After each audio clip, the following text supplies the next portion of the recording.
Subscribe to our YouTube channel and press the bell icon to get the latest updates.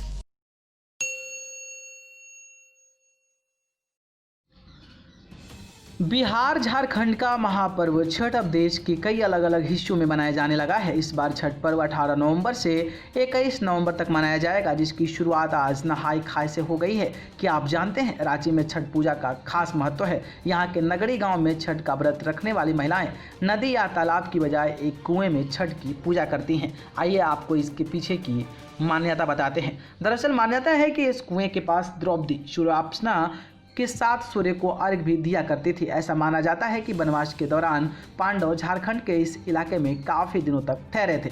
कहते हैं कि एक बार जब पांडवों को प्यास लगी और दूर दूर तक पानी नहीं मिला, तब द्रौपदी के कहने पर अर्जुन ने जमीन में तीर मारकर पानी निकाला था। मान्यता यह भी है कि इसी जल के पास से द्रौपदी सूर्य को अर्घ दिया करते थे। सूर्य की उपासना की वजह से पांडवों पर हमेशा सूर्य का आशीर्वाद बना रहा। यही कारण है कि यहाँ आज भी छठ का महापर्व बड़ी धूमधाम से मनाया जाता है। कुछ ऐसी मान्यताएं हैं कि इस गांव में भीम का ससुराल था और भीम हिडिंबा के पुत्र घटोत्कच का जन्म भी यहीं हुआ था। एक दूसरी मान्यता के मुताबिक महाभारत में वर्णित एक चक्रा नगरी नाम ही अपभ्रंश होकर अब नगरी हो गया है। स्वर्णरेखा नदी दक्षिणी छोटाना गपुर के इसी पठारी भूभाग से निकलती है। इस गांव के एक छोर से दक्षिण कोयल तो दूसरे छोर से स्वर्णरेखा नदी का उद्गम होता है। स्वर्णरेखा झारखंड के इस छोटे से गांव से निकलकर ओडिशा और पश्चिम बंगाल होती हुई गंगा में मिले बिना ही सीधी समुद्र में जाकर मिल जाती है। इस नदी का सोने से भी संबंध है, जिसकी वजह से इसका नाम स्वर्णरेखा पड़ा है। बता दें कि स्वर्णरेखा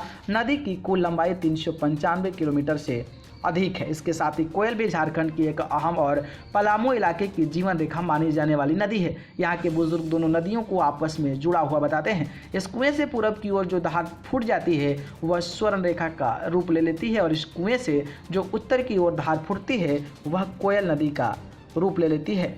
यह पर्व 4 दिनों तक चलता है। इसकी शुरुआत कार्तिक शुक्ल चतुर्थी से होती है और सप्तमी को अरुण बेला में इस व्रत का समापन होता है। कार्तिक शुक्ल चतुर्थी को नहाय खाय के साथ इस व्रत की शुरुआत होती है। इस दिन से स्वच्छता पर विशेष ध्यान दिया जाता है। दूसरे दिन को लोहंडा खरना कहा जाता है। इस दिन दिन भर उपवास रखकर शाम को खीर का सेवन किया जाता है। खीर गन्ने के रस की बनी होती है। तीसरे दिन भर उपवास रखकर डूबते हुए सूर्य को अर्घ दिया जाता है। अर्घ दूध और जल से दिया जाता है। चौथे दिन बिल्कुल उगते हुए सूर्य को अंतिम अर्घ दिया जाता है। इसके बाद कच्चे दूध और प्रसाद को खाकर व्रत का समापन किया जाता है। न्यूज़ रूम से न्यूज़ लाइव की रिपोर्ट।